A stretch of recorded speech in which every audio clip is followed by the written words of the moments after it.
SSC steno 2025 का जो exam हुआ था उसमें पूछे गए स्टैटिक जीके के क्वेश्चन यहाँ पर हम लोग करने वाले हैं, ठीक है। क्योंकि आप लोग में से बहुत सारे स्टूडेंट्स हैं जो कि स्टेनो एग्जाम 2026 की तैयारी कर रहे हैं, तो आपके लिए सबसे पहला काम है कि प्रीवियस ईयर क्वेश्चंस का अच्छे से रिवीजन करना। तो इस वीडियो में 2025 के सारे स्टैटिक के क्वेश्चंस कवर किए गए हैं, तो ध्यान से आपको देखना है और इसी पैटर्न के हिसाब से आपको 2026 के लिए भी तैयारी करना है।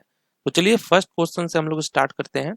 पहला क्वेश्चन है कि वानखेड़े स्टेडियम किस शहर में स्थित है?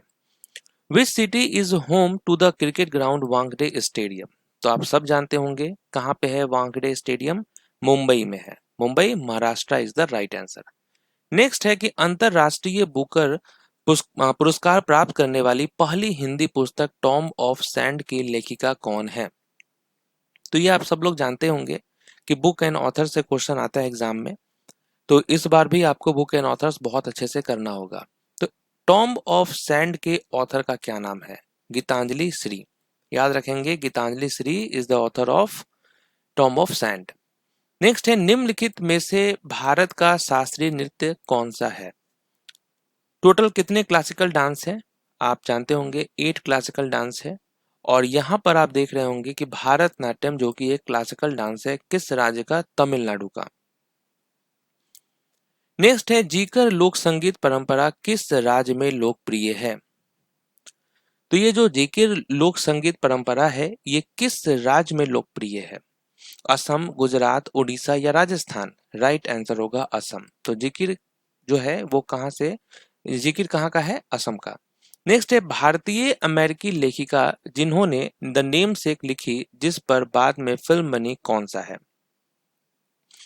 द नेम सेक के ऑथर का क्या नाम है? क्या होगा right answer? The name sec book के ऑथर का नाम है जुम्पा लाहिरी। शतरंज में चेकमेट शब्द का क्या अर्थ है? तो स्पोर्ट्स रिलेटेड जो टर्म्स है ये भी इंपॉर्टेंट टॉपिक है आपका, यहां से भी क्वेश्चन आना फिक्स है। तो चेकमेट शब्द का क्या अर्थ है? तो एंड ऑफ गेम। जब चेस में चेकमेट हो जाता है मतलब गेम समाप्त। नेक्स्ट है कथक भारत का एक शास्त्रीय नृत्य है जिसका विकास भारत के किस क्षेत्र में हुआ है? भारत के किस क्षेत्र में हुआ है कथक? Northern India. और कथक किस राज्य का क्लासिकल डांस है? उत्तर प्रदेश। फुटबॉल मैदान के सेंटर सर्कल की त्रिज्या कितनी होती है? What is the radius of the centre circle in a football field? क्या होगा इसका करेक्ट आंसर? रेडियस कितना होता है सेंटर सर्किल इन अ फुटबॉल फील्ड? वो होता है 9.15 मीटर। याद रखेंगे 9.15 मीटर। आंध्र प्रदेश से उत्पन्न वह कौन सा शास्त्रीय नृत्य है जिसमें गायन और नृत्य दोनों का समावेश होता है? तो आंध्र प्रदेश का बेसिकली क्लासिकल डांस पूछा गया है और वो होता है कुचिपुड़ी। मोहिनीअट्टम जो कि केरल का क्लासिकल डांस है, कथकली भी केरल का क्लासिकल डांस है, मणिपुरी मणिपुर का है। महाराष्ट्र में व्यापक रूप से मनाया जाने वाला गणेश चतुर्थी किससे संबंधित है? तो जो गणेश चतुर्थी है वो किससे संबंधित है? तो आप क्या कहेंगे? राइट आंसर यहाँ पर क्या होगा? The birth of Lord Ganesh. Okay, the birth of भगवान गणेश के जन्म से। भारत के प्रमुख शहरों को जोड़ने वाली स्वर्णिम चतुर्भुज यानी गोल्डन क्वाड्रिलेटरल परियोजना को क्रियान्वित करने वाली संस्था का नाम बताइए। Name the organisation that made the golden quadrilateral project connecting major cities of India feasible. और इस ऑर्गेनाइजेशन का नाम है NHAI, national highway authority of India. निम्नलिखित में से हिंदुस्तानी शास्त्रीय गायन की प्रमुख शैली कौन सी है? Which of the following is a prominent form of Hindustani classical vocal music? Right answer होगा Dhrupad. Dhrupad is the correct answer. Vinod Kumar Shukla का प्रथम प्रकाशित कविता संग्रह कौन सा था? First published poetry collection by Vinod Kumar Shukla. तो इनका फर्स्ट पब्लिश्ड पोइट्री कलेक्शन का नाम क्या है? लगभग जय हिंद। राइट आंसर क्या होगा? लगभग जय हिंद। केरल राज्य से संबंधित शास्त्रीय नृत्य कौन सा है? केरल का क्लासिकल डांस कौन सा है? तो दो होते हैं, एक तो आपका कथकली, दूसरा मोहिनीअट्टम। कथक जो कि उत्तर प्रदेश का क्लासिकल डांस होता है, कुचिपुड़ी आंध्र प्रदेश का, सत्रिया असम का। गीतांजलि के लिए साहित्य का नोबेल पुरस्कार प्राप्त करने वाले प्रथम भारतीय कौन थे? गीतांजलि के लिए नोबेल प्राइज दिया गया था किनको? रविंद्रनाथ टैगोर जी को 1913 में। हॉकी में स्ट्राइकिंग सर्किल की त्रिज्या कितनी होती है? What is the radius of the striking और शूटिंग सर्किल इन हॉकी? इसकी रेडियस क्या होती है? तो देखिए, आप लोग 2026 की अगर तैयारी कर रहे हैं तो आपके लिए ये टॉपिक काफी इंपॉर्टेंट हो जाता है। जो डायमेंशन से रिलेटेड जो क्वेश्चन आते हैं एग्जाम में उसको अच्छे से करना होगा आपको, स्पोर्ट्स से रिलेटेड। तो याद रखेंगे 14.63 मीटर। Okay, 14.63 metre. नेक्स्ट है कि which dance form is traditionally associated with the culture of Punjab? Punjab की संस्कृति से पारंपरिक रूप से जुड़ा हुआ नृत्य कौन सा है? पंजाब से जुड़ा हुआ है भांगड़ा।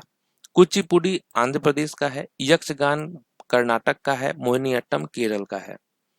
बिहू किस राज्य का लोक संगीत और लोक नृत्य है? बिहू क्या होगा करेक्ट आंसर? बिहू आपका असम हो जाएगा। The God of small things के लेखक या लेखिका कौन है? किसकी बुक है the God of small things? इसके लिए इनको बुकर प्राइज भी दिया गया था और इनके ऑथर का नाम है अरुंधति रॉय। कौन सा शास्त्रीय नृत्य हस्त मुद्राओं और चेहरे के भाव के माध्यम से कहानी प्रस्तुत करता है? Which classical dance form uses story telling through hand gesture and facial expression? और इस डांस का नाम है भारतनाट्यम। हॉकी मैदान की मानक चौड़ाई कितनी होती है? What is the standard width of A hockey field? तो कितना स्टैंडर्ड विड्थ होता है हॉकी फील्ड का? तो याद रखेंगे 55 मीटर। खो खो में एक टीम में कितने खिलाड़ी होते हैं और खेल के दौरान मैदान पर कितने खिलाड़ी रहते हैं? In kho kho how many players are in a team and how many are on the field during a game? Right answer क्या होगा? 12 player in a team and 9 on the field. 9 कितने होते हैं? 9 खिलाड़ी मैदान पर होते हैं, टीम में 12 होते हैं।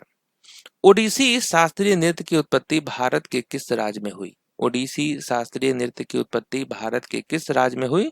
तो ये ओडिशा में हुआ था। किस लेखक को साहित्य का नोबेल पुरस्कार प्राप्त नहीं हुआ है? कभी कभी ऐसे भी क्वेश्चन आ जाते हैं तो ये डिफिकल्ट कैटेगरी में आएगा आपका। Which of the following author did not receive the Nobel prize in literature? तो राइट आंसर होगा आपका Haruki Murakami. Haruki Murakami. Next है which instrument is commonly used in Carnatic classical music? तो वो कौन सा वाद्य यंत्र है जिसका प्रयोग कार्नेटिक संगीत शास्त्रीय संगीत में किया जाता है? वो है मृदगम। ठीक है, mridangam is the right answer. वैष्णव आंदोलन से जुड़ी आध्यात्मिक भक्ति के लिए प्रसिद्ध नृत्य शैली कौन सी है?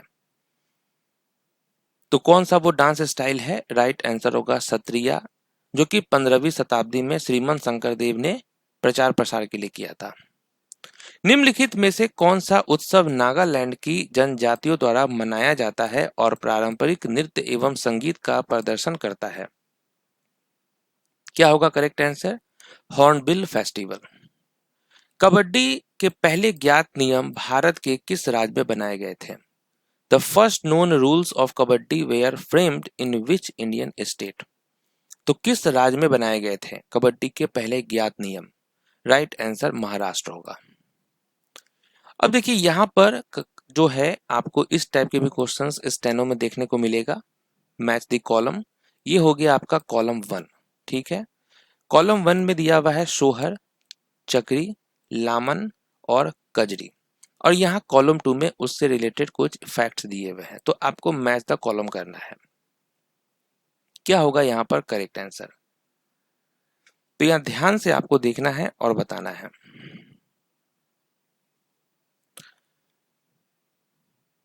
राइट आंसर यहाँ पर क्या होगा? ऑप्शन नंबर डी होगा।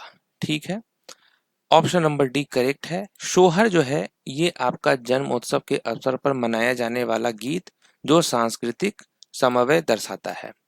यहां से आप इसको कनेक्ट कर सकते थे। ए का हो जाएगा 2। छकरी है इसका आपका 4 हो जाएगा। ठीक है, रबाब, सारंगी और तुम कनारी के साथ प्रस्तुत कश्मीरी समूह गीत हो गया आपका। सी का हो गया 1, ठीक है, और आपका डी का हो गया 3। नेक्स्ट है कि बिम्स्टेक के सदस्य देश कौन से हैं। ठीक है, बिम्स्टेक में कौन कौन से सदस्य देश हैं, उनका नाम आपको फाइंड आउट करना है। इस टाइप के भी क्वेश्चन देखने को मिलेगा आपको। राइट आंसर होगा Bangladesh, Bhutan, India, Myanmar, Nepal, Sri Lanka, Thailand. Next question है कि evaluate the following about Carnatic instrument and choose the correct option. तो यहाँ पर आपको स्टेटमेंट 1 है, स्टेटमेंट 2 है, कौन सा स्टेटमेंट करेक्ट है ये फाइंड आउट करना है। तो यहाँ आपको दिख रहा होगा कि nadaswaram is a double reed instrument traditionally played in temples and wedding, ये स्टेटमेंट तो बिल्कुल करेक्ट है। लेकिन यहाँ जो दिया हुआ है कि the mridangam is a melodic percussion instrument used to outline the raga, ये इनकरेक्ट है। ठीक है, क्योंकि जो मृदगम होता है वो कार्नेटिक संगीत में मुख्य रूप से तालवाद है, न कि सुर प्रधान वाद्य है। परक्यूशन इंस्ट्रूमेंट है, मेलोडिक इंस्ट्रूमेंट्स नहीं है। चलिए, तो यहाँ पर आप लोगों ने रिवीजन किया है जो एसएससी स्टेनो 2025 में जो पूछे गए स्टैटिक जीके के क्वेश्चंस थे वो आपने रिवीजन किया है। बाकी मिलते हैं नेक्स्ट टॉपिक में, और इसी पैटर्न के हिसाब से आपको 2026 के लिए भी तैयारी करना है। तब तक के लिए ऑल द बेस्ट।